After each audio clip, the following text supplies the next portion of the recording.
What's going on, everybody? How's it hanging? How's it happening?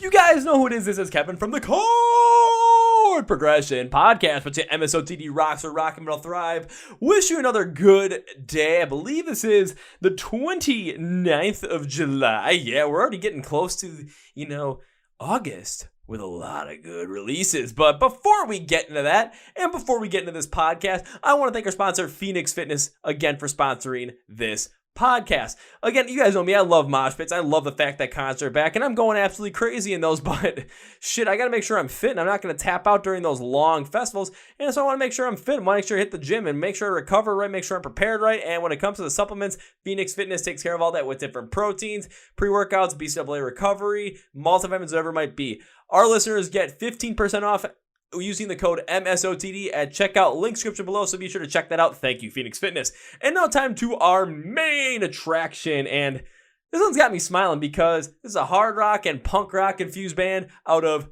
Sweden. Oh yeah, you guys know me, I love my Swedish bands like Oliver, and this one is just as fun. So Klaudia and Oliver from the band Tricky Smiler on the podcast. Today we talk a lot about a lot of fun things, like how they found their guitarist, their latest EP, Nightmares, and of course, a lot of other great things as well, including the Swedish scene, what they did during 2020, and fun stories to boot. So, hell, enough with me talking. Let's get to the podcast. Are you ready? Let's go! Yeah! Well, ladies and gentlemen, boys and girls, listeners of the Chord Progression Podcast. It was kind of tricky to pick out a shirt for this band when I wore it to record with them. So I'm like, it's got to be something that's a little bit tricky. It's got to have a smile to it. Okay, that's kind of seeing where I'm going with this. That's why I'm wearing an Ice Nine Kill shirt with Mickey Mouse smiling and having the Freddy Krueger claws. So this band comes to us from Sweden. You guys know I like my Swedish bands. They have a hard rock music sound with a lot of punk influences in there, so we're going to have something that you guys know I'm going to enjoy. So please welcome Klaudia and Oliver from the band Tricky Smile. So both of you, welcome to the Chord Progression Podcast. Thank you, man. Great to be here. It's great to have you both, and especially for both of you taking out time during Sweden summer to record with me, because I know Sweden summer doesn't last all too long. No, it doesn't. But and it's MidSummer weekend as well, and it's a big thing in Sweden. MidSummer weekend, we all celebrate and party and stuff. So, but I'm not Swedish. I'm actually Polish, and the MidSummer thing it's nice, but at the same time it's weird. You like dance around a very big penis. Yeah, it's a big penis.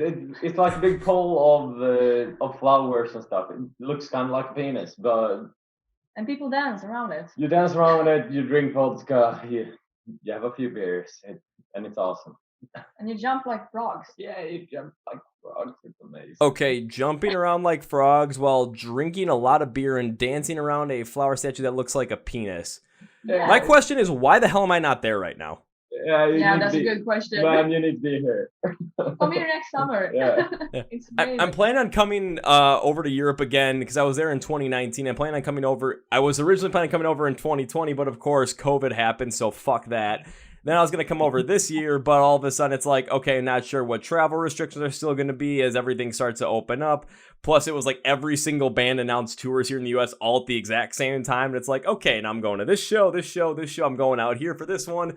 So everything kind of got convoluted. Plus, from what I've been told from people, especially for what I would enjoy, is to come to Europe, especially from like May or September, after a lot of the summer holidays have been really concluded and everyone's kind of back in the foray things. Plus with me, with all the bands I want to see, instead of going on like the summer festival circuit, now once you get into like the end of spring and then beginning of fall, everyone kind of starts going back to more local shows, more club shows. And honestly, that's where I want to be. Like, I want to see all these bands as much as possible, get into a mosh pit, and potentially end up in an Austrian hospital with some guy that's like probably trying to stitch up my face. Like, okay, you got a huge cut here, we got to stitch this up. Be like, alrighty, man, just get me a beer and I'll be good. It was worth it, man. It was worth it. No, yeah, man, live shows it's been rough being without music, like live shows. Because we both go to festivals a lot of festivals and a lot of shows, and it's been rough, man. Have there been any festivals that have been announced within Sweden? Because I know really when it came to Europe, like they had the Download Pilot Fest in England, but really that's all I've been seeing so far. I think we have a few festivals booked in like later this year. Yeah, maybe in September. Yeah, I think. November, December, maybe. I think Way Out I can't West remember. said that they are Okay. probably going to be this Yeah, year. so later this year, hopefully it will happen. I mean, I was gonna say everything looks like it's going to, because I mean, just take a look at their. I mean, again, Download Pilot just happened in England. That's over today, about 10,000 people for that, and that was a success. We're having a lot more festivals starting up here in America, and like starting in June or July, I should say, and then like September rolls around, and then it's pretty much full go from that moment. It's ridiculous with how many festivals are happening. I'm just thinking, yeah, okay, my wallet and my bank account are absolutely hating every second of this. But I look back at last year and I was begging for something like this. Like, I want to go back to live shows. I'd much rather have too many shows to go to than no shows to go to, because if I have to pick and choose, and it's like, okay, at least I get to go to some shows instead of not going. Hell, it's like every time a tour gets announced, I'm looking and like, can I make this work? I mean, recently Ice Nine Kills just announced their return tour. I'm like, okay, they're playing 2 hours away from me on a Friday night and then an hour away from me on a Tuesday night. Which one do I go to? It's like, and I'm still thinking, okay, I bought the Friday night one because I can stay overnight somewhere, but I'm like, do I still make that Tuesday one? I'm not sure about that, and I'm just still constantly trying to tell my mind, you can do it, man. You got this. You can do this. Yeah, you can make it, man. You can always make it. I think the last show we were at was November 2019. Was Frank Carter? Yeah, it was Frank Carter and Rattlesnakes. And what a way to go, man. Frank Carter and the Rattlesnakes in Sweden. Oh, amazing show. Oh, that is very good band with Kid Capisce. Kid Capisce were an opening the show, man. It was just the best thing. Mm-hmm. So I kind of know the feel. The last show that I went to before like everything shut down was it was The Word Alive, Escape the Fate, and Falling in Reverse. Okay. And it was just absolutely ridiculous. And all of a sudden everything shut down. I'm like, okay, when's am I gonna get another one? Am I gonna get another one? Right at the end of May, I finally got my first one back at a bar like with like 250 people there, and it was just fun. I'm like, I'm just happy to be back. But then all of a sudden, once those festivals get going, I'm like, okay, this is going to be fun. Now I'm back into the foray, back into the fold. And then I get this whole entire awesome stretch within the span of 4 weeks where I get to see Rise Against 4 different times in 4 different states here in America. I get to see him out in Las Vegas. I get to see him in Chicago. I get to see him in my home, Milwaukee. And I get to see him at Blue Ridge Rock Fest in Virginia in the span of 4 weeks. Dude, I was like, nice. We need Rise Against in Sweden as well. They never come to Sweden. Rise Against never come to Sweden. We need them. Bring it. We really want Rise Against. It's one of the best, in my world at least, it's one of maybe at least top 5 bands. Rise Against is awesome, man.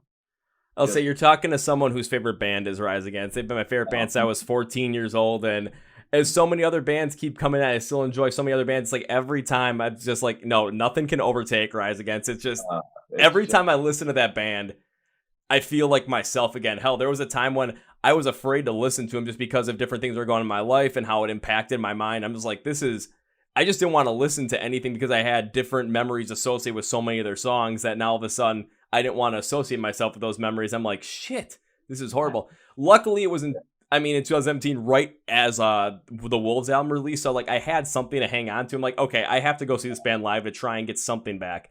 Yeah. From the first note of that first riff on Wolves, I'm just like, I'm back, bitches. Dude, the music is so smart as well. It's just hats up to the guys. It's amazing music, Rise Against. I really love it. What did you think of Nowhere Generation? Nowhere Generation was, in my opinion, top 10 songs ever made. Ooh. Well, how about this? What about the album as a whole, the whole Nowhere Generation album? What did you think of that in terms of... I really liked the whole album. It was... Dude, you don't mess with Rise Against. It's just amazing. It's good stuff, man. Like, because I was looking, I'm like, okay, I'm trying to find some bands that are like, who's just like, you take a look at their discography and it's just consistently good all the way through. And I was looking, I'm like, Rise Against is there. I got to put AFI in there as well. It's just like, their sound is completely different from album to album, but it's still consistently good. Silverstein is one of those bands where I'm like, every time I listen to them, I'm never blown away by them, but I'm never disappointed. Like, it's always just around that, like, good marker. And then recently, another band that just released a new album, but like every single album they've released has been fantastic, Beartooth. Beartooth is awesome. I mean, it's really hard, man. It's even the Clash released bad music at few points. Even the Clash, but so to release music and have all albums been really good, it's hard, man. You can't do it. The Hives can do it. The Hives are awesome. Oh yeah, that's it. It's very rare to do it, but for those that do it, it's just, I mean, for people like we just connect with that music like crazy, and it's a beautiful thing because every time something new comes out, we're not sure what to fully expect, but we know the quality is gonna be there from these bands. So that's why it's like when in June, I'm like, when Rise Against and Beartooth are both releasing albums, I'm just like, this is gonna be just a nuts month. I'm just like, I'm looking forward to these. And by the end of the year, right now, the way it looks, both those albums will be in my top 5 from the year. I'm not sure where they'll rank. The other one I know probably is going to end up in there is Sleep Society by While She Sleeps, because that album was freaking awesome as well. So I'm just like, what's going to end up as number one? What was that band? I don't think I've ever heard of them. While She Sleeps? I think I saw them live. You saw them live? Yeah, I was on a Bring Me the Horizon concert with my friends a few years ago. I'll say that would make sense because While She Sleeps is a metalcore band from England. So if they're touring with Bring Me the Horizon, that just makes so much sense. Yeah, I think I saw them. I think so. Yeah, I've never heard of them. I need to check them out. They're pretty great. Thank you, man. Yeah, go check it out, especially their new album, Sleep Society. That album was absolutely fantastic. But how about this? Enough with other people's music, enough with other people's albums. Let's actually really get this podcast started out the right way. So I want the both of you to introduce yourselves by answering me 3 questions. I do this to everybody. The first 2 questions are, I'm going to say, rather simple. If you don't answer these questions, I might question what's going on. But the third one is my favorite because it does put you on the spot a little bit, but in a very fun way. So the first question is, what is your name? The second question is, when it comes to the band Tricky Smile, what do you do? But the third question is, I want to know a little fun fact, a little fun, interesting story about yourself, either just like something from your life or something within the band that will hopefully make me laugh so hard that I fall out of my chair laughing, smack my head on the table, give myself another concussion. A couple examples that I've heard that are my favorites are, there's a band they took a chloroform rag, chloroformed their lead singer, knocked him out, dragged him to a beach in Florida, buried him halfway in the sand, put a bunch of ketchup around his legs so it made it look like his legs got bit off by a shark. Oh my God. There's another one from the guys in Waking Terror. They're one of my favorites as well. They were on the road and, well, one of the guys had to go to the bathroom, but you couldn't stop. So he just went in a cup, in a bottle, and he decided to throw the bottle out the window full of pee.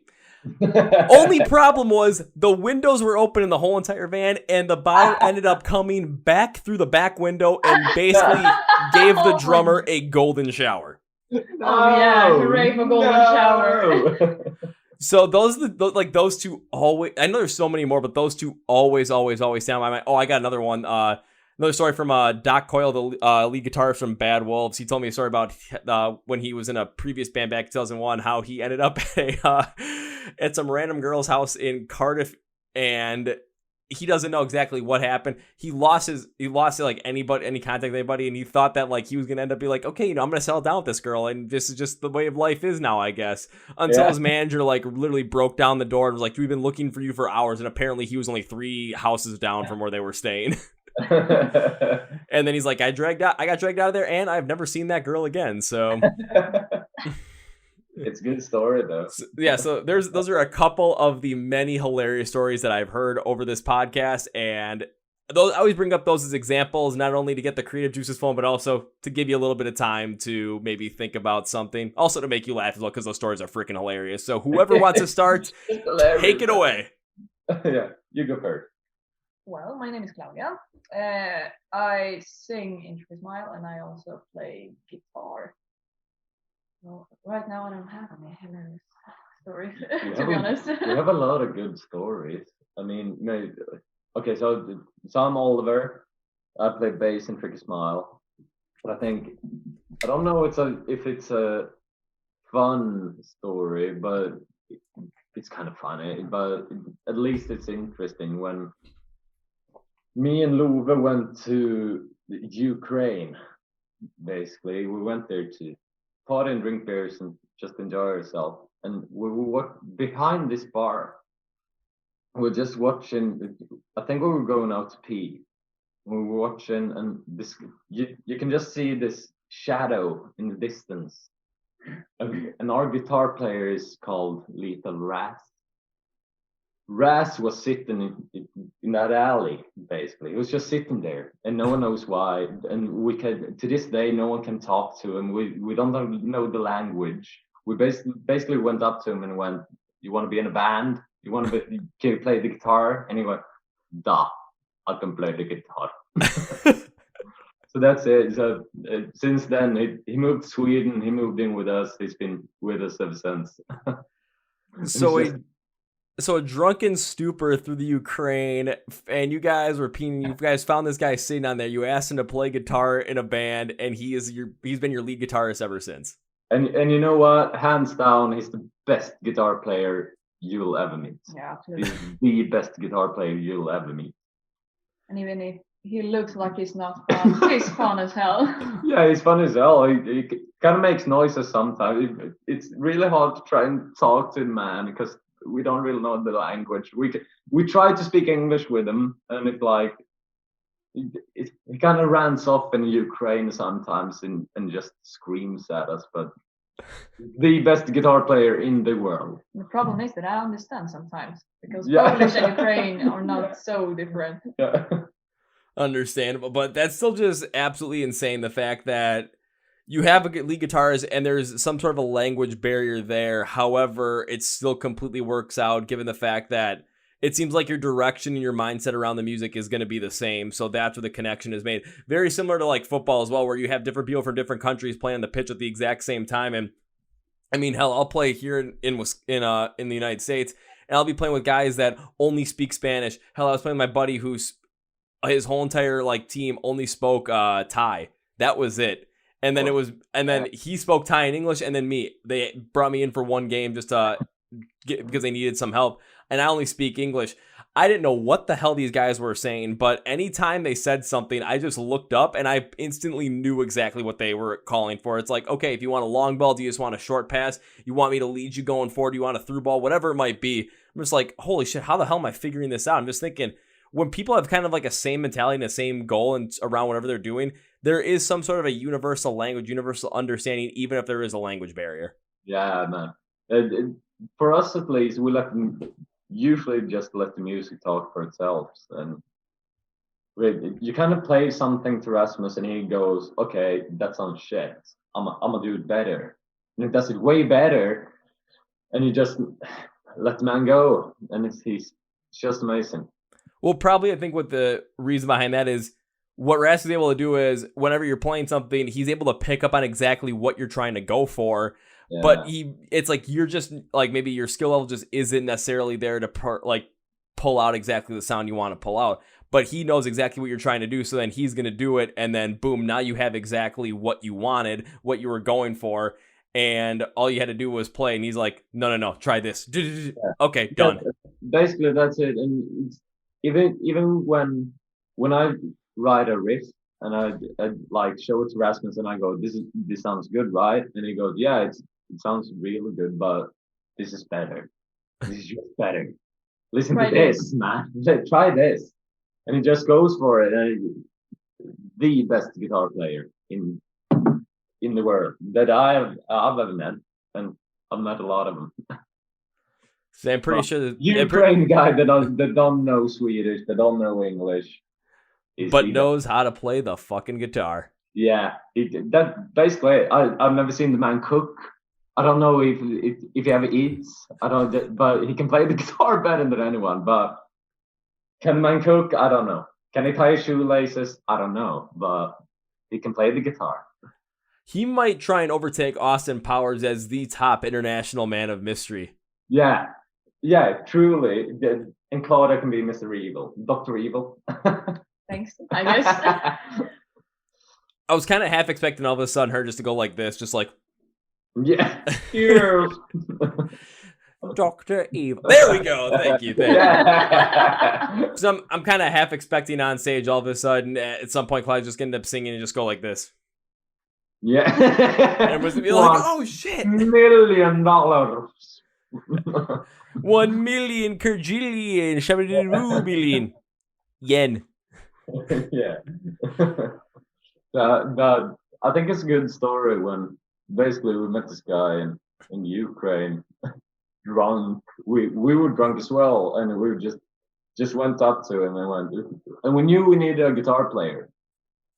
We were looking for a guitar player, and basically just went, "Hey man, can you play the guitar?" You know, I can play the guitar. But some of those greatest moments and like some of those greatest connections end up happening, honestly, like when you're in like a drunken super, you're just going out and having a good time. Yeah, man.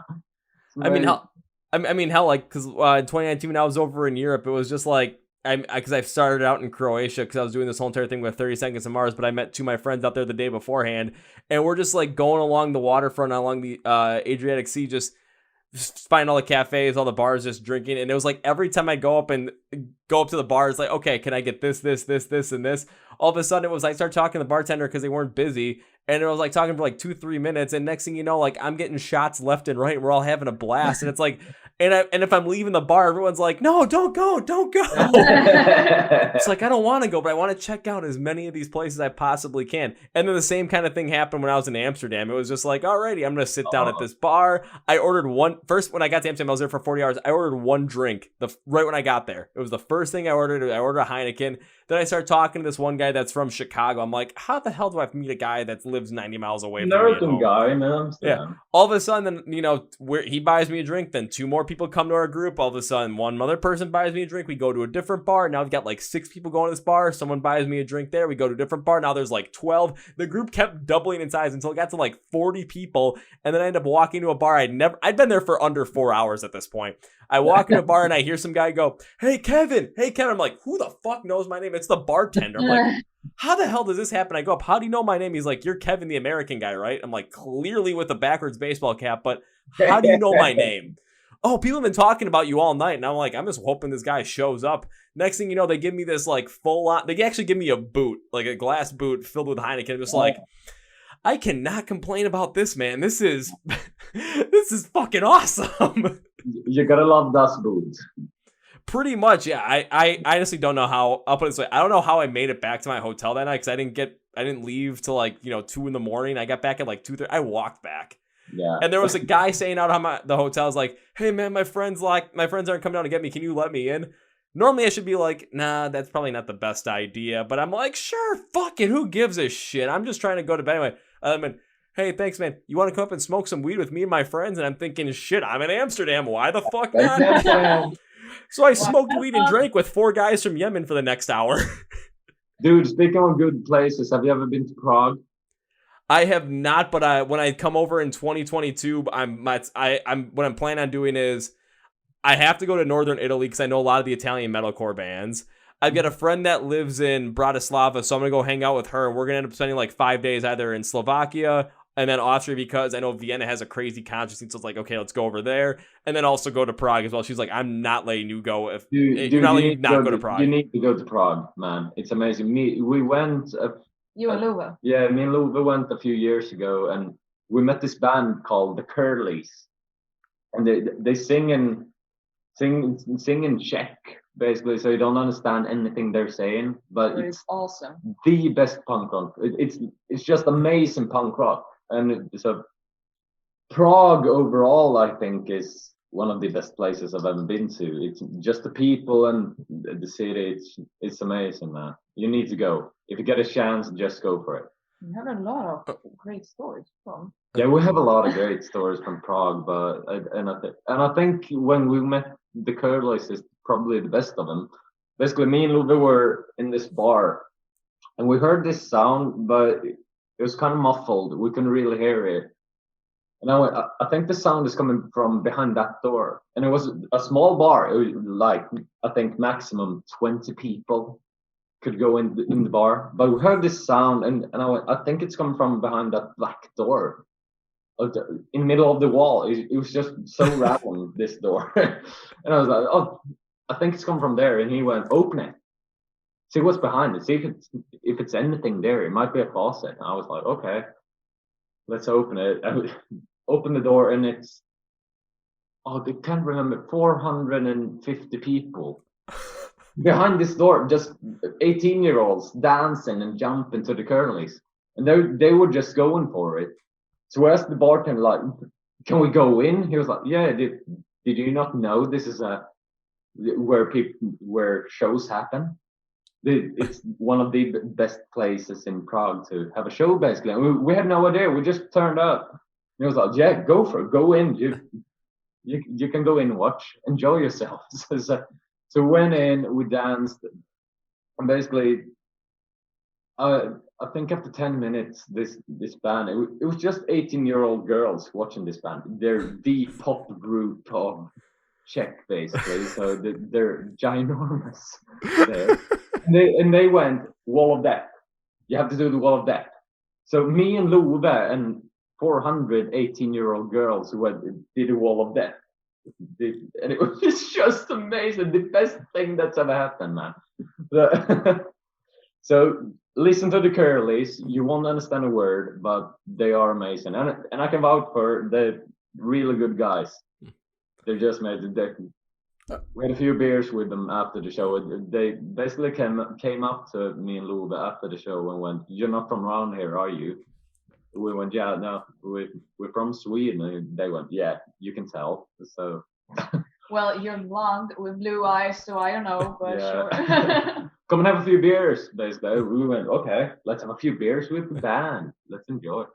Let's say, don't worry, if I show up there and I'm not wearing a hat, they might think we're kind of like I'm from the same place, because I mean, I've got pretty black hair myself. Yeah. I'll say that's from primarily Norwegian heritage, so. Yeah. But shoot, I'm gonna have to go find that place in Prague when I go, because that just sounds insane. The fact that you have a mosh pit that's gonna end up having a Wall of Death with 18-year-old girls just. Are you kidding me? That sounds like just one hell of a time, because I've seen some crazy Wall of Deaths over here in 2019 at Riot Fest when the Village People, a pop group from the 70s, was playing. They played the YMCA song and people did a Wall of Death to it, and I'm just like, why the hell was that? It was ridiculous. The only thing was I went the day beforehand to Riot Fest. I only bought a one-day ticket. And I'm like, well, I'm only buying a one-day ticket because really there's only one band I want to see at Riot Fest. So I only went one day to see Rise Against, and I was still happy about it, but I was pissed. I'm like, I should have gone the second day. I should have gone to get in that Wall of Death with the Village People to say I was actually there, but I still have to bring up the story because it's still freaking hilarious. Dude, I don't think you can top a Wall of Death with the Village People. I think that's the peak now. I don't know. We'll find some way to even like top that, but still, the fact that it just makes me laugh with you just walk in this bar, it's like 20 people there, and all of a sudden you open this one door that's in the middle of the wall, and all of a sudden there's 450 18-year-old girls going crazy to the Curlies. You're just like, holy fucking shit, that's where it's coming from. I didn't know this was here. Well, clearly you're not from around here, but can I go in? I mean, hell, I'll find that door, be like, I'm not even gonna ask if I can go in. I'm just gonna walk in there, and if they kick me out, well, at least I tried.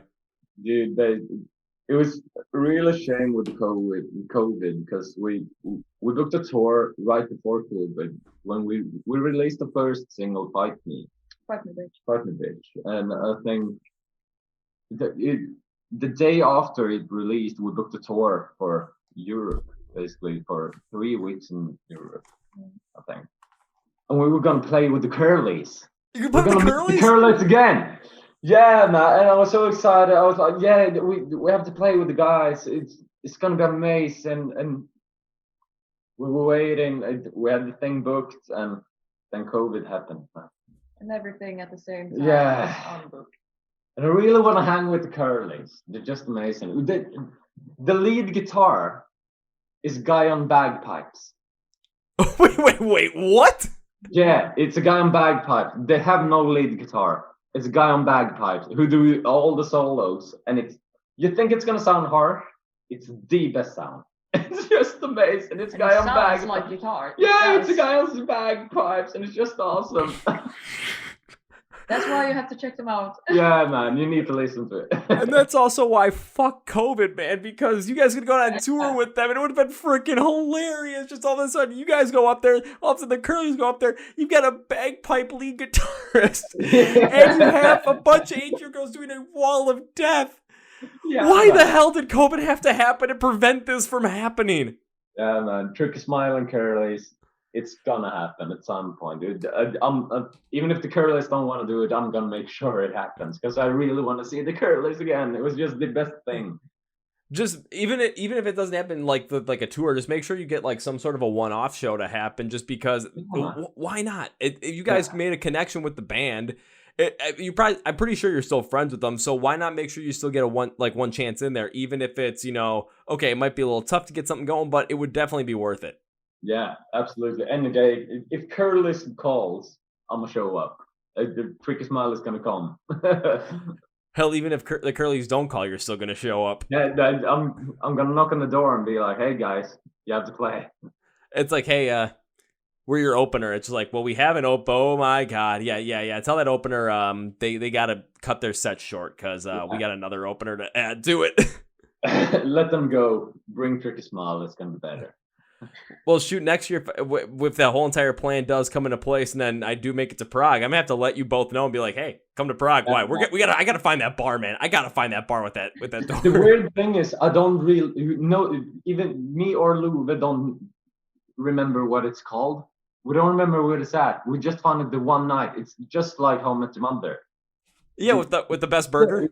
Yeah, with burger. We found it once. Hopefully once again. We tried to find it, I think 2 days later. We tried to find it again and we couldn't find it.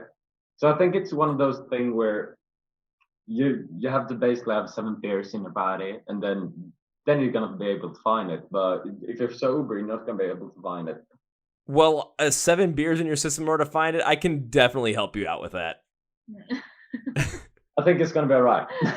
Yeah, shit. I'll buy them all. I'll finance this if we can find this place. I will make it happen. Because all of a sudden you're gonna be drunk as all hell. We're gonna be stumbling around Prague. You're gonna be like, "Oh my god, yes.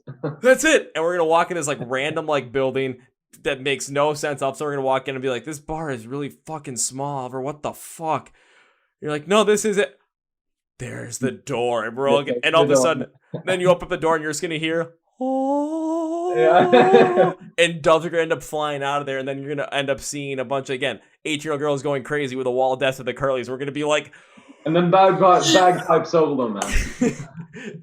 Let's make it happen. I'm gonna keep you guys in contact when I get over to Europe as well, because I'm planning on, again, it's Northern Italy, Austria, Slovakia, Prague. Gonna end up in Sweden at some point as well, and then... I've got to go a little bit further west. I've got to end the trip in somewhere that, a little bit closer to the other side of the continent. So yeah, I'm either going to go back to Amsterdam or I'm going to stop in Dublin, but yeah, man. It'll probably be Amsterdam again. I can't help it. That place is too much fun. Even if it's not Dublin, go to London, man, or Camden in England. It's an amazing place. You go there and they just, all you hear is really good reggae, and it's amazing. Camden Town, man, it's awesome. I really love it. That's a word. I think live shows and traveling places you love has been the hardest thing with COVID, because I really miss England, and we miss Prague and all of our friends in Poland and Prague and all these places, and it's been hard just staying at home, but at least everybody's doing it together, hopefully. So, well, now that it's coming to me, I got to ask, during that time when everything was shut down, what were you doing with Tricky Smile in terms of the music? Were you guys trying to figure out what was going on? Were you guys writing a lot of music, especially with the Nightmare EP? What was going on during that time from when the shutdown happened until about now? So I think the tour, basically 1.5 years of touring got cancelled in 1 weekend. So, and that was the plan. We'll release the first single, Fight Me Bitch, and things just took off, and we had this ginormous tour going on, and nothing happened. So we had a band meeting and said, okay, for how long do we think this is going to be? The entire tour is cancelled. So for how long do we think it's going to be? And we all thought it's good. It's probably going to last a while. So, okay, so let's put live shows on the side and just continue writing songs. Yeah, go to the studio. We have this great studio with William Blackmon. He's from England, William. So, and he's a good friend and a great producer, and have one of the most gorgeous studios you'll ever see. It's on the top floor of a church in Sweden, and he has the entire floor. So you go there and you have a view of the entire city, and it's an old church, and it's kind of cool. So so we basically said, okay, let's record songs and try to release as much as we can, basically. Well, I mean, that makes a lot of sense. A lot of the bands that I've ended up talking to on this podcast had a similar mentality when it came to the pandemic, where we didn't know exactly how long this was going to last. Hell, I remember that after the first month, I saw a tweet from Chris Franzila from Attila, where he was talking about how live shows and how like the full-on concert experience might not come back until fall of 2021, where luckily it looks like, especially here in America, summer 2021 ended up being the case, but still, it gave this kind of perspective to where we might not be seeing live shows for a while. And from a band's perspective as well, where you guys aren't going to be touring for a while. So the mindset has to go from, instead of what was and what should have been before the pandemic hit, to what was currently during the pandemic in 2020. How can you make the most out of that time possible? And a lot of bands end up going into the studio, writing music, recording stuff, getting stuff mixed, mastered, really focusing on the creative process in that front, because that was what you could do. And then now take a look at everything that's happening now. You guys recently released the Nightmare EP. We've talked about other bands that have released a lot of incredible music already this year, and we still have basically a whole another half of the year to go with a lot of other incredible music still coming out. So it seemed like a lot of bands really focused in on, this is the time that we have to write stuff. This time we have to focus in on what we want to do. And when it comes to creating music, you could have tried so many different things during that time too, because what else was there to do? You could try maybe mixing in some more metalcore stuff in there as well. Maybe you can mix some more hardcore punk stuff in there. Maybe you could have even gone and add like a synth kind of style to one of these punk rock songs. You never know what you might have been able to do. Hell, look at the Curlies. Who knows what they did with the bagpipes during this time? Yeah, man. All the Curlies. We need them. Who knows what Rasmus ended up coming up with in terms of different guitar riffs and different solos that he might have been working on. You never know, but the fact of the matter is, during that time, you had the time to experiment with literally as much as you wanted to in terms of creating new music and find out a bunch of different things. And then, Klaudia, on your end as well, figuring out different things with different vocal pitches, different vocal styles, different vocal patterns, whatever it might have been, to really maximize the overall effectiveness of whatever message you were trying to portray on any of these songs. Yeah, man, I think we've been working a lot with trying to see, okay, as you say, can we do something maybe different? Can we have the time?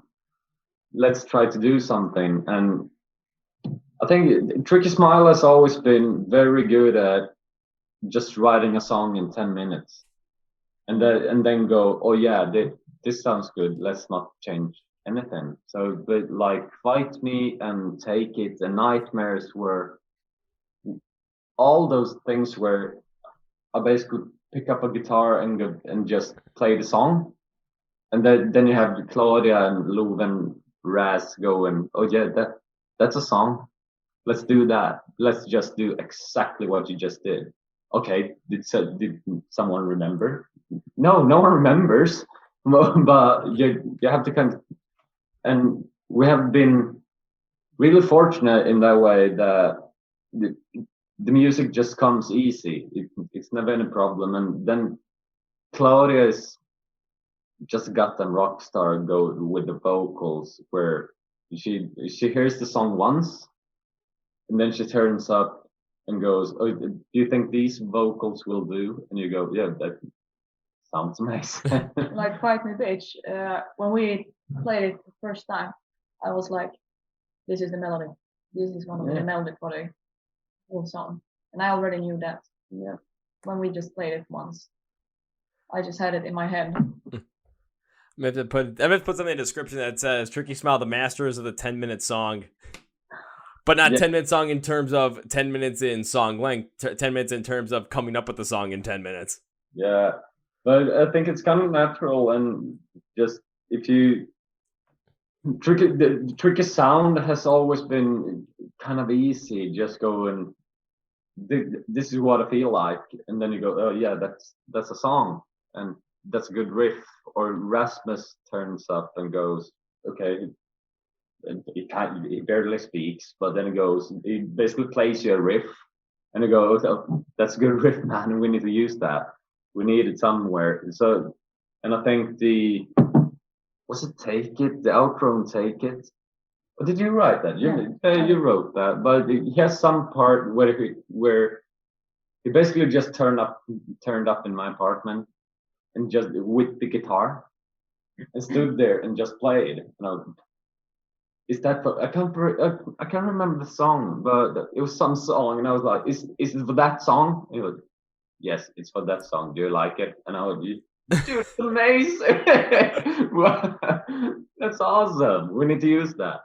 Freaking Rasmus, man, just coming up with all this RAM stuff. And you were working on this stuff just randomly in your apartment. Okay, now I gotta ask, did you guys know you hit something right, especially when you're playing it loud and all of a sudden the neighbors are coming over knocking? Turn that down. It's like, no, you're witnessing greatness happen. Yeah, our neighbors just ask us to turn up. They really like it. Everybody loves Trick Smart. Okay, then you got good neighbors, because I had neighbors before where, shoot, this was right before the pandemic hit. My best friend and like 3 of our friends, we were really just playing poker in our apartment.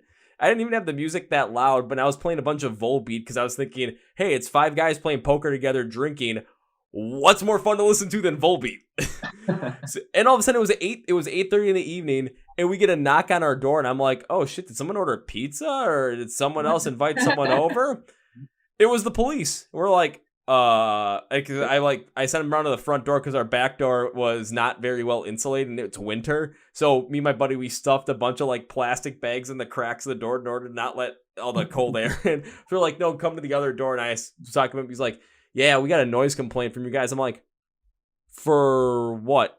Yeah. Apparently your music is too loud. And I literally invited the guy in. I'm like, do you want to hear how loud our music is?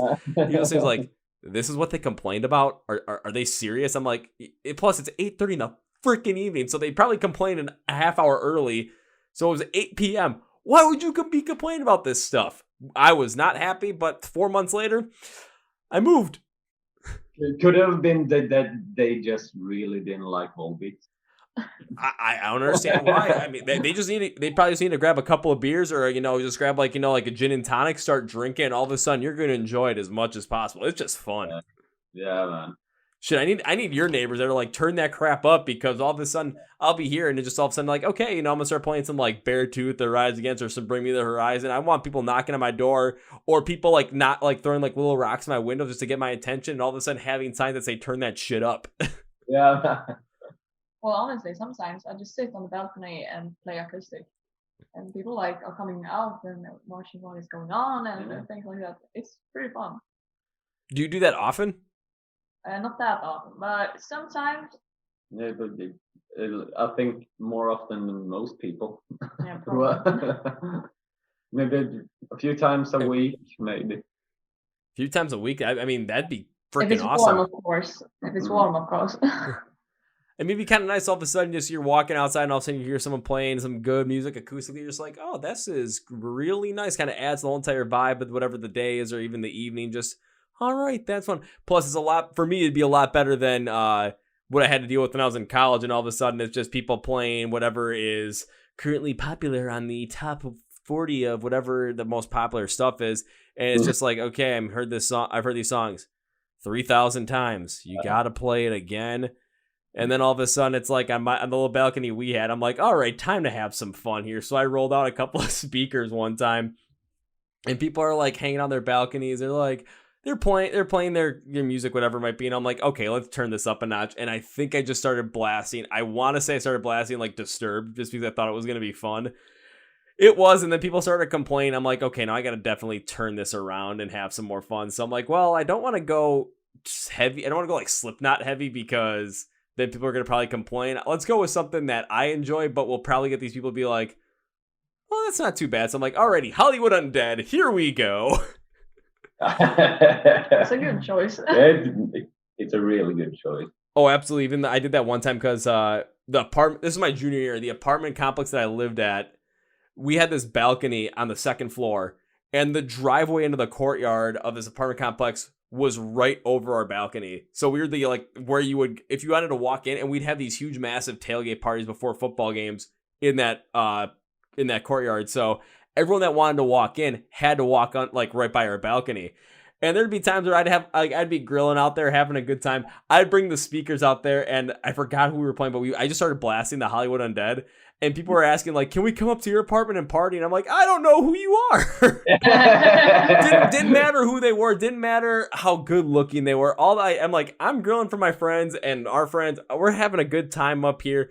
We don't need to keep adding more and more people to steal my beer and potentially steal my laptop. I don't really want that. Plus, my roommate was working on something for his engineering class, like some insanely crazy, dolly robotic, where it's just kind of going back and forth down this long track because he was trying to set up while he was doing his because he was a big skier, so big on doing a bunch of tricks and stuff. So he wanted to get this track going so that he could basically shoot all his stuff himself. Yeah. And it's he was really working on it during this time, and people wanted to come up no, you guys don't need to see that because someone's going to take that, and then me and my two other friends are going to be responsible, and I don't want to deal with that shit. But it's really good. For us, at least, it feels nice to know that live shows are happening again. And even, as you say, if someone's playing the guitar on the balcony somewhere, you go, can I come? Can I join as well? Yeah, because I'd probably be standing down there all of a sudden, be like, it's why are you standing down there? I'm just listening, just enjoying the live performance. Just one beer. And all of a sudden I'd be like, it's I see someone okay, I'm gonna take a 15-minute break. Okay, cool. I'm gonna run to the liquor store, I'm gonna get some beer. I'm just gonna sit down here and I'll just enjoy the music. All of a sudden I'm gonna hear, hey, what? Can you get me some too? What do you want? Yeah, man. But it feels nice that we're starting to book shows again.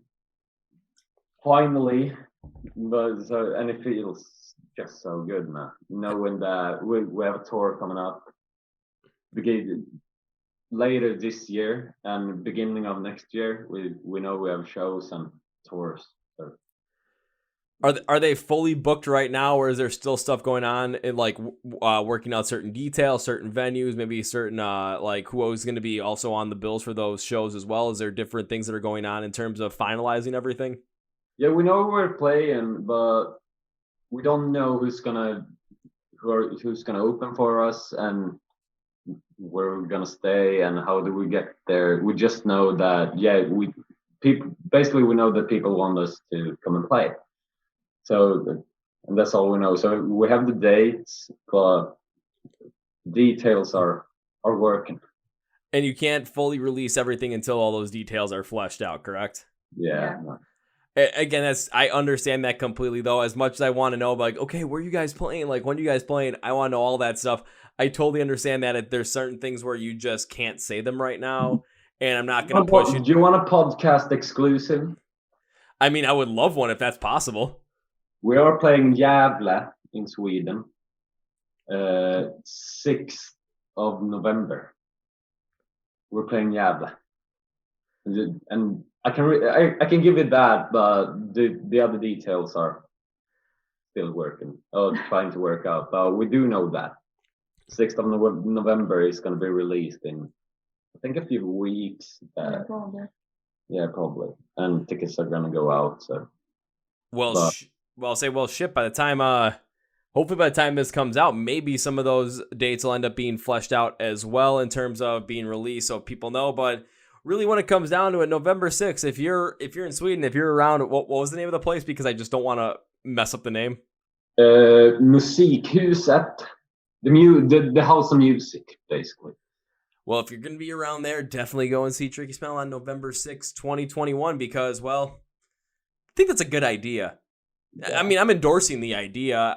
For you listening, I might not know who you are, but I'm endorsing the idea. So, come on, what else do you need? It's going to be an amazing show. I can guarantee you that.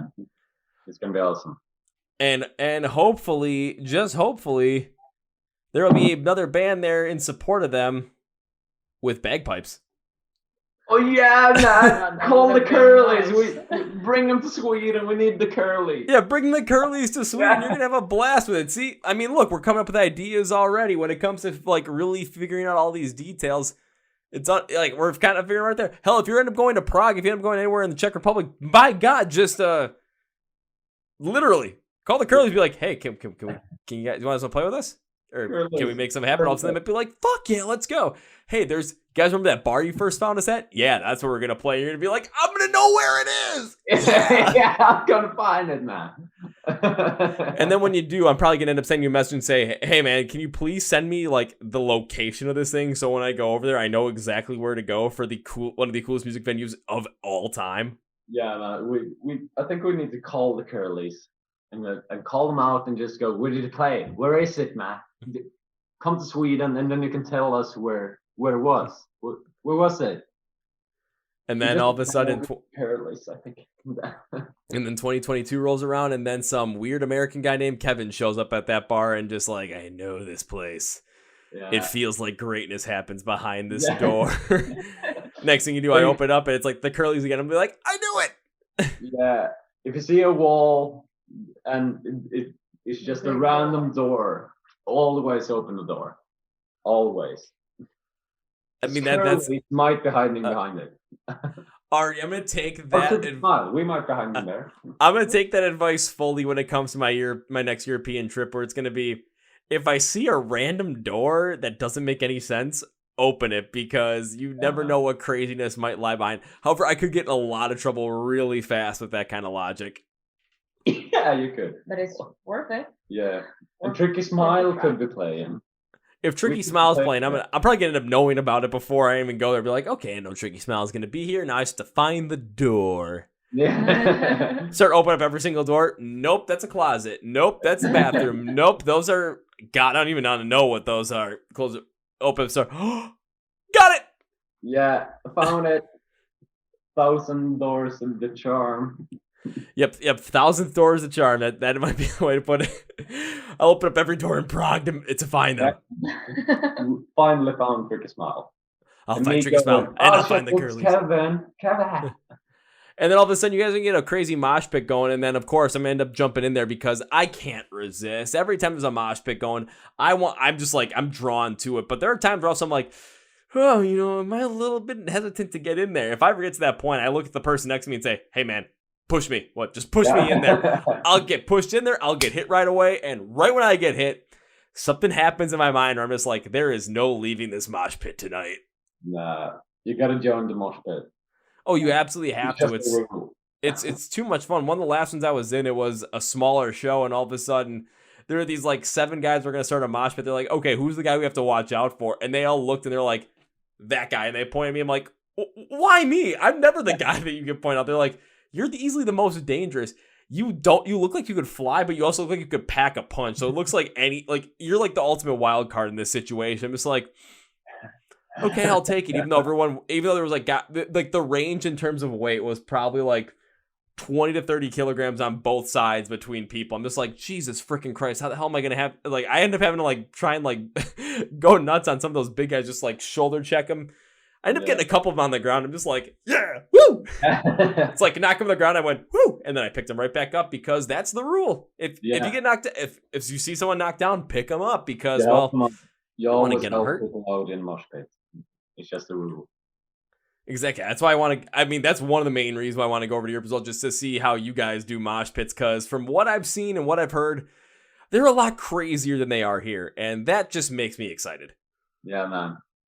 It's just if you manage to win over the people, because I think if you manage to win over the crowd of Sweden, if you manage to get the crowd on your side, you can make it anywhere.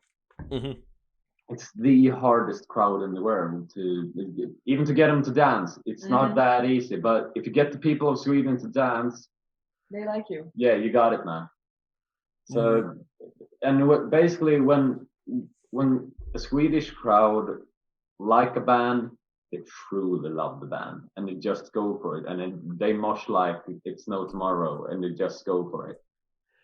So why would you say that the Swedish crowd is the hardest crowd to get behind? You're like to get like basically win over the crowd. Why is it why are the hardest to win over the crowd? We have too many good bands, I think. Sweden is full of really good bands, so I think people are spoiled. So if you turn up and you're a good band, it doesn't really necessarily mean that the crowd thinks they're good, because they saw the Hawkins or the Dahmers or Curly's the night before. Yeah. And it's like, yeah, if the Curly's can't make the people dance, it's gonna be a hard go. But and I think that's one of the biggest things with playing in Sweden, that it's hard to win the crowd. But if you do win the crowd, you get paid back in double. So. Oh, I've seen that happen here in the U.S. with shoot, as I've seen. This was October 2019. I was seen After the Burial and Motionless in White. And After the Burial just went absolutely nuts during their set. It was so much fun. I had the worst mosh pit injury I've ever had during that show. And then all of a sudden, Motionless in White's coming on next. And now it's 2 weeks before Halloween. You get the creepy aesthetic vibe going. And the crowd is already amped up from After the Burial. So for Motionless in White to win over the crowd, they're going to have to go absolutely like nuts and just really do something special. They come up for the first song and the crowd is still so amped up from After the Burial. The crowd is going absolutely insane. Yeah. The guys from Motionless White quickly recognized this to the point where they completely like scrapped the first half of their set list because of how crazy the crowd was going. So next thing you know, they end up playing like 3 or 4 songs off of their initial Creatures album, which was just like, why are you guys doing this? But the crowd was absolutely loving it. So right from that, it's just kind of like they worked on the fly and they completely won over the crowd. I've seen that happen before where, you do get spoiled at certain points as well, because this was the week after that same show. I was in Minnesota. I was in Minneapolis, and I forgot who the band to fully open the show was. But then Beartooth goes on. And it's Beartooth. It's Caleb Shomo. He has 7 songs, and it was one of the most energetic pieces of live music I've ever seen in my entire life. The crowd was over the moon into this thing. It was ridiculous. Then I Prevail goes on after them. They open up with Bow Down, and the crowd was getting into it because you're showing the same energy that Beartooth had. But then they start to bring in some of their other stuff off of the Trauma album, and it has a little bit of a softer, lighter sense to it, and the crowd really kind of got lost. Whereas we just went through Beartooth, which is super duper energetic, super duper freaking crazy. And then you get I Prevail, and they're just not able to hold that kind of energy that Beartooth is able to have. So for me, it's like that's the only time I've seen them, and I kind of have a sour taste in my mouth, but it's all based on placement. Had they been switched, holy shit, I would have enjoyed I Prevail a lot more, especially with A Day to Remember being the headliner for that, because if you have Beartooth and then A Day to Remember, that constant energy of the show, the fans are still going to be into it because that energy is still there.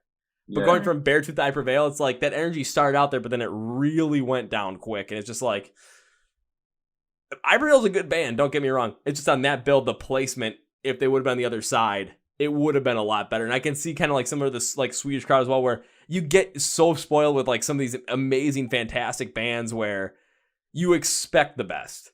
But when you get the best, you realize it and you really get behind it. That's why when I go over to Sweden, if I get to see you guys play live in Sweden, my plan is, I've done this with my best friend before. It was a little like outdoor festival here in Wisconsin in January of 2020, and there was some local punk rock band that was literally playing this little stage, and my buddy's like, dude, their set's almost over, we should go over there and start a mosh pit. My best friend does not do any of this stuff at all, but he thought it would be funny. I'm like, okay, fuck it, let's go. And we get there and the band's like, all right, this is our last song, and he looks at me, so how do we start this mosh pit up? I just pushed him as hard as I possibly could to a huge crowd of people. He comes back and does the exact same thing to me. Now I've got a 30-person mosh pit going in the middle of winter outside at this like local punk rock show, and it was just, people are having so much fun there. I'm just like, you just need to know how to get, even as a person in the crowd, you just need to know how to get the crowd going. Yeah, man. I think it's the same thing in Sweden. If you're a good band, you're gonna have a hard time. If you're an amazing band, people of Sweden are gonna dance a bit. But you have to be an amazing band. You can't be a good band. You have to be the best of the best, basically. So.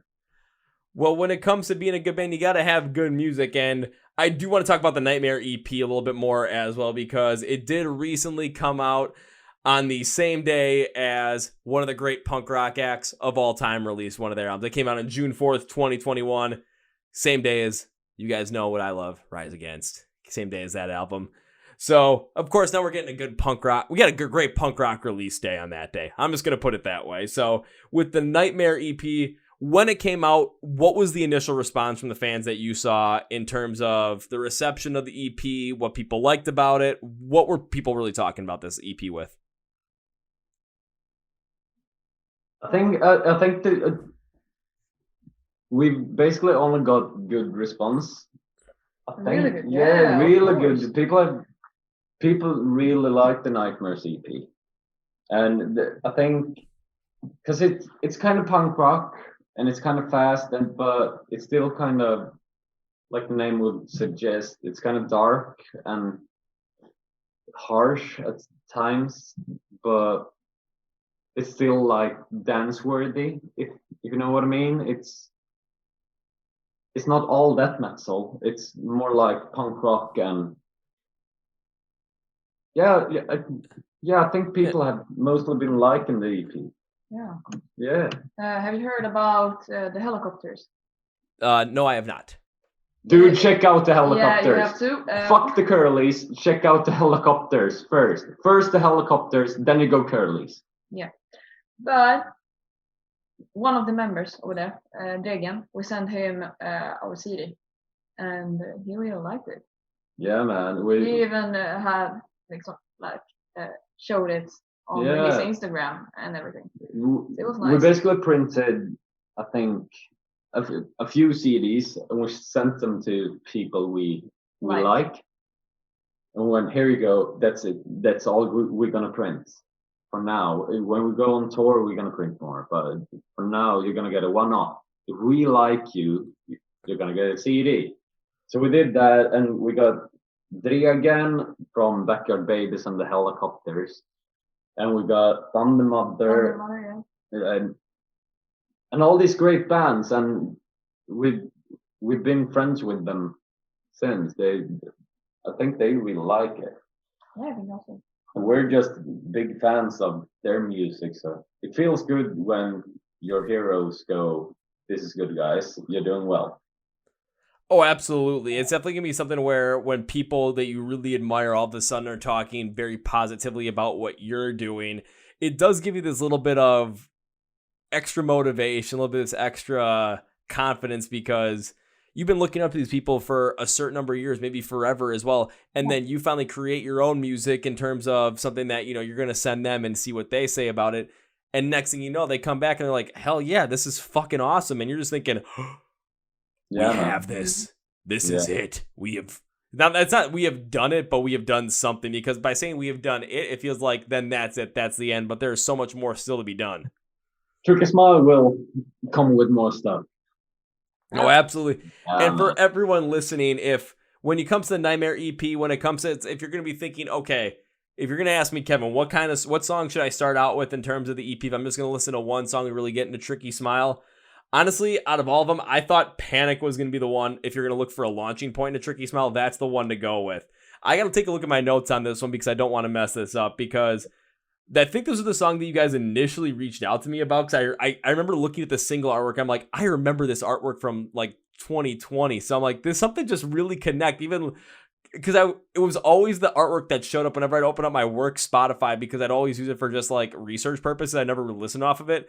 But the last thing I listened to on it was Panic by Tricky Smile. So always in the corner on the desktop, it would have the album artwork, it would have the name, it would have the band name. So like that artwork just sticks in my head every single time. But when I listen to it, like it's like like when I listen to it, like initially I kind of started off like this, has like this like early like hair metal style. I was like thinking like Take Me to the Top by Motley Crue, and it starts out with, but then added a rougher kind of punk guitar over it. Then you get to the verse, it gives more of that punk and grunge inspired sound that transforms into a more full sound, more louder sound that the song builds on. The one thing I absolutely have to give credit for is Klaudia's vocals, because in my opinion, the vocal power was kept a little bit lower, a little bit grittier in the verses, but then amplified in the chorus like we had seen in the previous 2 songs on the EP, because it's the 3rd song on the EP. But this is just for a second, because then she drops back low to give more of that punk grunge vibe out of it. The pacing is more of like that hard rock style throughout the whole entire song. So there's a whole lot here. And again, this thing is the best place when it comes to Tricky Smile. Panic as a song is a great launching point into it. However, when it comes to the EP though, I know you guys probably put order these songs in the playthrough for a reason. So always listen to them from top to bottom. But if you're looking for the launch point to get into them, start with Panic for sure. Yeah, I think a lot of bands do this where you release an album and no one listens to the album. They basically grab one song which they like.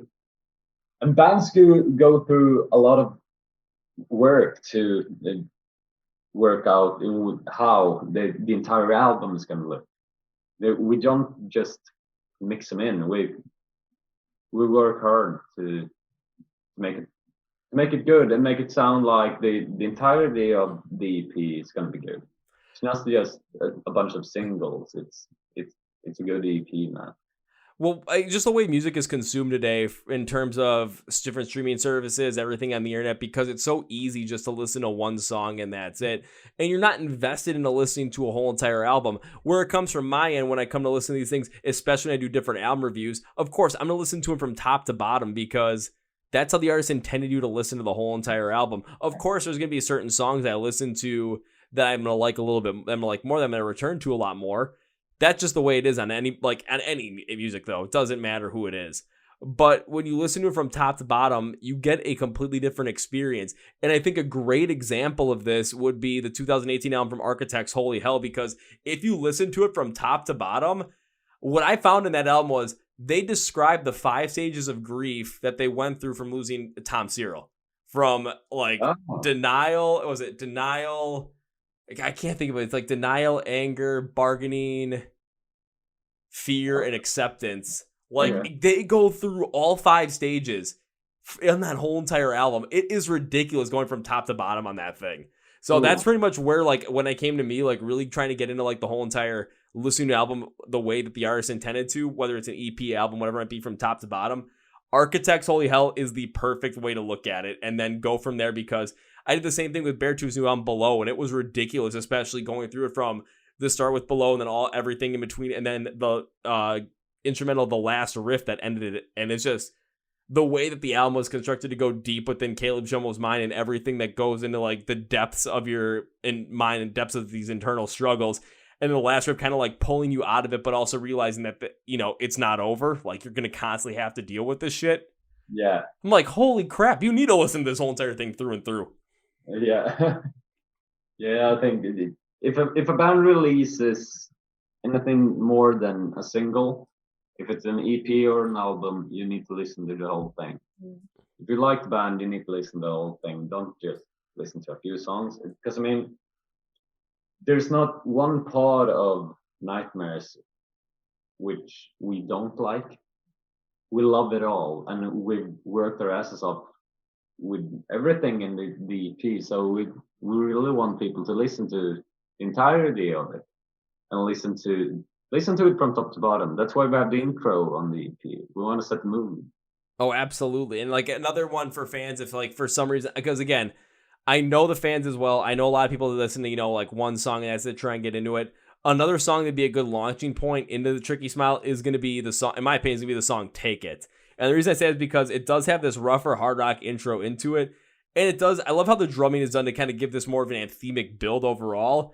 And the rougher guitar tone brings out the core sound that Tricky Smile has throughout this EP. So we're getting more of this hard rock anthemic style with the rock, punk rock inspirations that you end up having. But as we jump into the verses, again, that anthemic drive just comes out a little bit more powerful. And it reminded me of kind of the anthemic drive that Hailstorm has on their music. So now I'm making these connections. I'm like, holy shit, this is interesting. But it's how the song keeps this build and how Klaudia's vocals end up building through, this. It's I've seen you build consistently on your vocals throughout the album. And on Take It, you did kind of a very similar thing in that. But with the anthemic drive behind the song, in terms of the instrumentals, it was exactly what was needed here to give a lot more energy and a lot more life into the song. So if you like that hard rock getting style, especially if you're a big fan of Hailstorm, if you're a fan of Lizzie Hale, if you're a fan of any of that stuff, if you want to get into Tricky Smile, start out with Take It, because you're just going to end up connecting with the band on that end. You're also going to get the core sound of their punk rock inspired sound with the guitar tone as well, which will easily allow you to get in other songs like, of course, Panic, like Fight Me Bitch, and of course, Smile, Nightmare, and then of course, even the intro with Alone. Yeah, I think we really like doing the intro on this one. Fun fact, the whole thing is made with one guitar. Everything, even the heartbeat,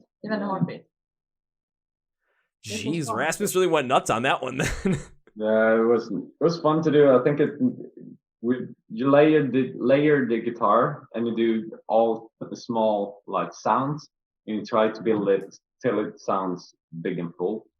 So, but we kind of struggled with the heartbeat because we'd made the rule you have to do it with the guitar, and I was like, how the hell am I gonna sound like a heartbeat on the guitar?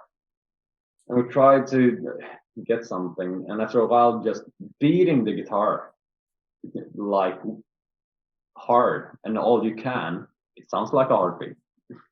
It kind of does, which is really wacky. But then again, you're getting this consistent feel throughout the whole entire thing, where you're always gonna be able to like each song no song sounds out of place.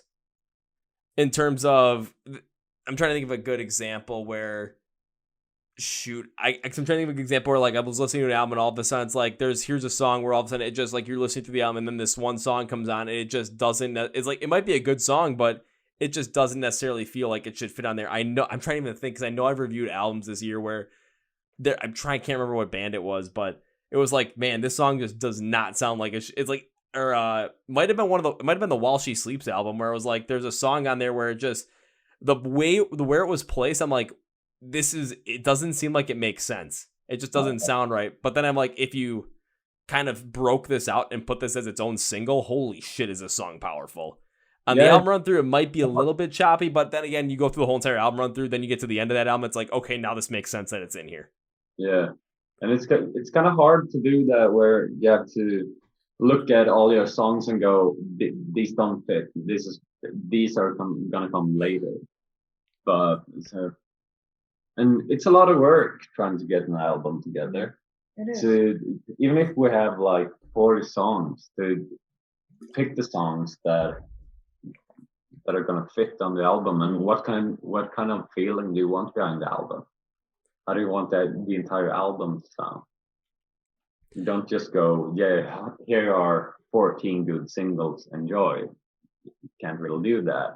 It's not going to go so great. You have to look at Beatles and go, okay, the Beatles, they had this model where the entire album is going to be amazing.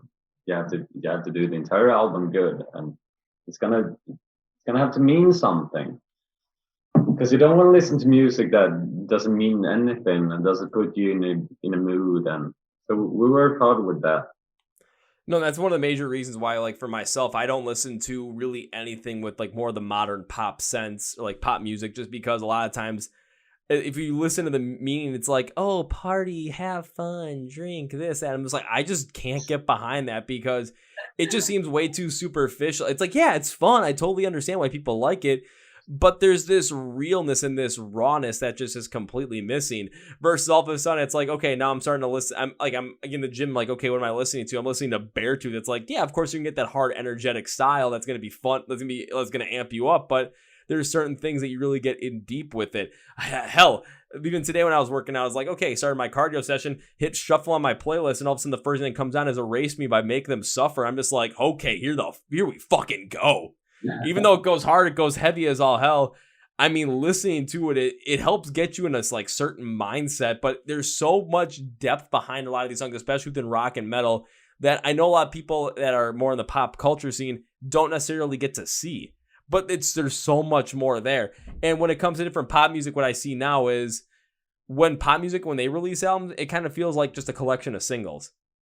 Yeah. And it's just like, I get the fact that that's what people like, and that's what people want, but when you look through it, it's like, okay, this song, like you listen to the album run through, a lot of these songs, it's a placement just doesn't necessarily make sense on a full album run through. When it comes to rock and metal, holy shit, you listen to the album from top to bottom, you get a completely different experience than you do with just those singles, because now you get to see how this album kind of came into place. Again, using Architects as the perfect example with the Holy Hell album. If I listen to just these songs from a single perspective, I would never really feel the full power of what they went through losing Tom Cyril and really trying to figure out how to go forward with Architects after their principal songwriter ended up unfortunately dying of cancer. But you go through top to bottom, and then you get to feel the emotion of that process. And if you've ever lost someone so close to you that you loved, unfortunately, to death, now you get to relate to that a little bit more, because you get to see what other people have gone through, and you're able to get more in touch with yourself as well through that. Even though if you look at popular culture, you're going to say, oh no, it's all screamy and angry and whatnot. For those that wish to exist, top the popular charts in the UK.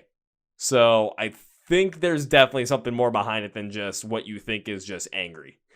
Yeah, man. And we try to do the same thing when we put on like a live show, when we try to plan for it, a live show, we try to go, okay, let's not go on stage and play all our songs. Let's put on a show, and what kind of mood do we want people to be in? And sometimes we want to go, yeah, let's just play the sexy songs. Let's just make them boogie. And I'd like to go, nah, it's going to be a punk rock kind of night. Or you go, nah, it's going to be a metal night, and it's going to be party. So, and we try to do the same thing with the albums and EPs, where we go, okay, this is the mood we want people to be in when they listen to it. And that, again, that makes total sense. Hell, when it comes to live, say, I remember this was, almost 9-10 years ago. I went to go see Bruce Springsteen play live, and he ended by covering Twist and Shout. That's how he ended the show. And he could have ended with Born to Run. He could have ended with Thunder. He could have ended with a lot of different stuff from his catalog.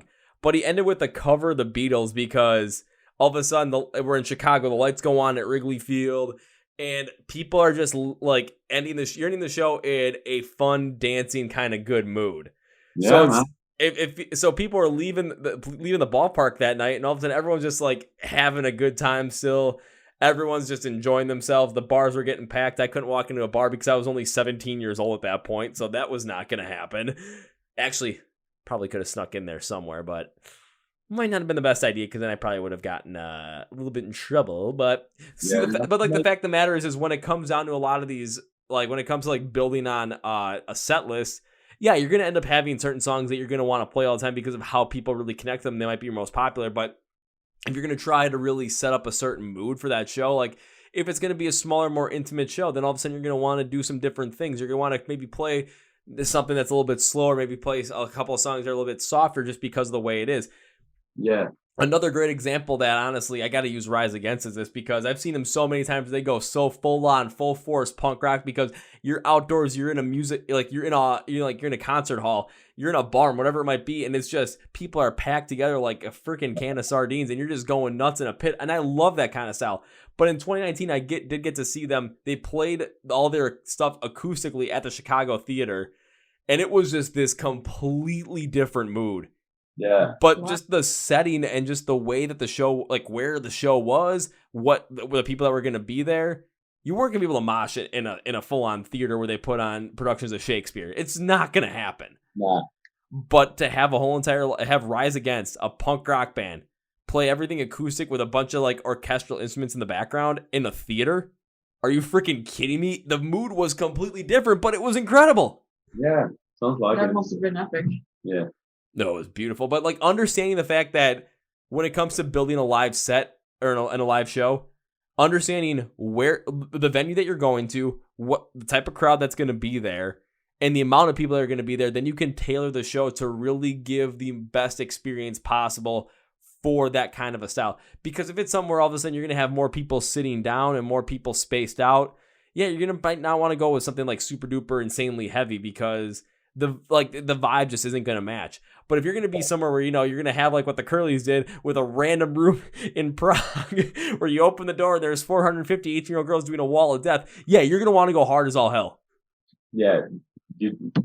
Basically, no matter what to do, you have to just bring it. Even if it's a quiet night, bring it. You have to go full on. You can. People are gonna notice if you half-assed, but you have to just bring it all you got. All right, Oliver. Now, I expect this when I get to see you for the first time is because every night you got to just bring it. I want to see you walk out in a T-shirt from Dwayne The Rock Johnson that says, just bring it. Yeah. Oh, Dwayne! I'm using my very minimal knowledge that's left over from the WWE to pull that out of my ass right now. So, yeah. Yeah, but I mean, crowds are hard if you try to cheat people and if you have a bad night on tour, basically, and people are gonna notice. You have to, even if it's a bad night for you, even if you're tired or it's been a long tour or whatever, you have to give it all you got, because people are gonna notice if you slack off. No, absolutely. I got another example for that one as well. This was May of 2019. I was seeing Seven Dust and In This Moment. And I really like Seven Dust set. They just came out. They brought it. In This Moment, it was definitely more the theatrical standpoint of it, with Maria Brink doing all the different, all the different stage props around there. And for me, that's not necessarily my style. And the show did seem like it kind of took a little bit longer than need to, especially with the transitions, because all of a sudden, okay, Maria Brink goes out, does a costume change, comes back 3 minutes later. It's like, okay, we had to wait 3 minutes. Like, it really ruins the whole entire flow of the show. And I kind of left a little bit of sour taste in my mouth until at the end of the show, all of a sudden, like, I'm leaving the venue, and all of a sudden I see the stage. In front of the stage, there's still a good amount of people in front of the stage. I'm still trying to figure out what the hell's going on. So I walk over there. And Maria Brink is sitting there for 20 minutes just talking with fans, just answering questions, taking pictures with people. I'm just like, that completely changed the whole entire show around, because even if it wasn't for me, even though like sometimes I even heard people say the show's a little bit rough to go through because of how long the costume changes were taking. I mean, that can just take it from, people maybe being iffy on a show to enjoying it and wanting to become a fan of the band for the rest of their lives, because you took the time to really connect with them, even if the show might have been an off night. Because you're never gonna be perfect. It's impossible to be perfect. Yeah, but you have to try. You have to try, but because people deserve good music. You have to try, but if for some reason something happens, something goes wrong, it's how you respond to that. Because I've seen it where I've seen bands where all of a sudden like the sound wasn't going right, and I've heard the lead singer complain for 25 minutes that the sound wasn't right, and it was good. I'll put it this way, I've not seen that band again, ever. And I probably won't, because of how, like, it was a bad experience. Hell, I've seen things where all of a sudden the guitar goes out for like 10 minutes. Like, they can't figure out what's going on. And all of a sudden you're wondering what the hell's going on. And the lead singer comes down in the middle of the crowd. And we start drinking together. Like, he starts drinking with people in the middle of the crowd. We're like, okay, this is fun. That's fucking awesome. That's the way it's supposed to be, though. Just really take the crowd, take what they're giving you, and really maximize on that. Yeah, absolutely. I remember when me and Oliver, we were at Lollapalooza here in Sweden, and we went to Frank Carter Rattlesnake's show. Of course, it was the first time for us. And Oliver was like, fucking hell, because someone just went at him. And I was like, Oliver, what the fuck are you doing? And he was like, what? I was like, it was Frank. He just pushed Frank fucking Carter. And he was like, what? Yeah, he was just dancing with us, and he was singing in the crowd. It was so amazing. It was nice. And he just full on pushed Frank Carter because, hey, he's in the crowd. I totally understand that, though. I've seen times where all of a sudden different band members will jump into the crowd. I've seen people jump into the pit as well, and it's like, even if you're the band, if you're the lead singer, if you're the guitar spaces, whatever it might be, because I've seen a bunch of that happen. If like you're going to be in the pit, you're probably going to end up getting hit once or twice. I've seen that happen with Atreyu. One time I saw Butcher Babies and both the female lead singers. They went into the pit and were like thrashing around and going absolutely nuts, even like jumping in for a full on breakdown. I'm just like, holy shit, that's freaking awesome. Yeah, but man, I need to put that on my tombstone when I die. A mosh pit. I pushed Frank Carter across the mosh pit. It's just awesome, man. It was fun. It was funny as hell. Yeah. To be honest. See, I'm kind of hoping to do the same thing at one of the festivals I go to, because I I'm going to make sure that when Hire the Hero is going to be at one of these festivals, and I know it's sometimes he'll jump in the mosh pit, I'm like, I'm going to be ready for that because I want to just be like, okay, I want to go absolutely crazy and mosh this guy because he goes nuts. It's like, if I knock him down or he knocks me down, I don't care because I know whoever knocks down whoever, the person that did the knocking down will pick that person up and it's just going to be a blast. Yeah. But if I knock him, if it's like also, what happens if I knock him a little too hard? I'd be like, then there might be a little bit of an issue, but then again, you're in the mosh pit, man. What do you expect? Yeah, man. If the lead singer goes down to the mosh pit, you get what you deserve, basically. If you go into the mosh pit, be prepared to be pushed. Exactly. So again, whenever I get a chance to see you guys play live, I'm expecting one of you to jump in the mosh pit and be like, oh, my turn. That's gonna be Rasmus. He's the crazy one. Yeah, probably. Then I got a feeling all of a sudden if I basically knock him over too hard, I'm gonna end up getting a guitar smashed over my head. You never know what he's gonna do. He's crazy.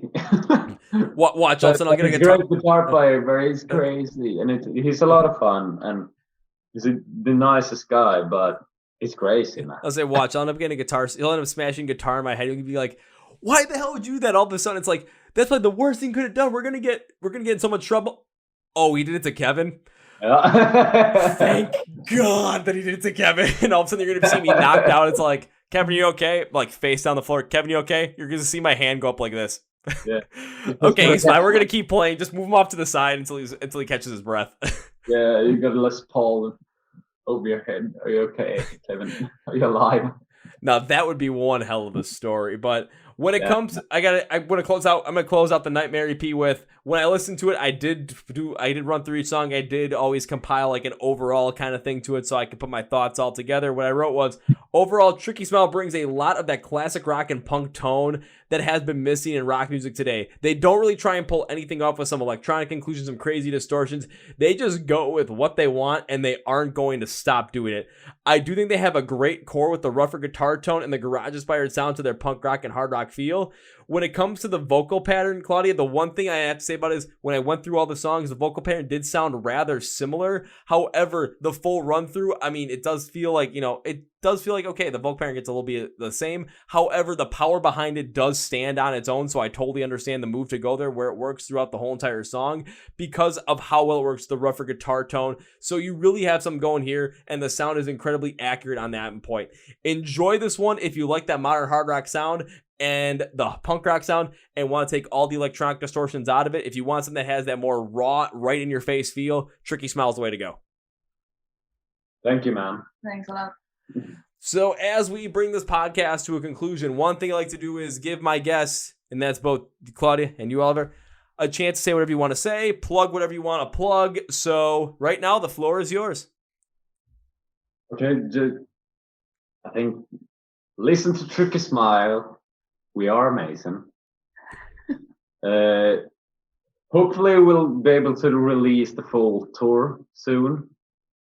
And we're really looking forward to be able to meet people and meet all the fans, because we have fans from a lot of places in the world, and we really want to meet them and really want to go there finally. So it's going to be awesome it feels good to have a few dates and a lot of dates and a big tour planned, and it's going to be even more fun to release it. We can't really say anything yet because we need to work out the details basically.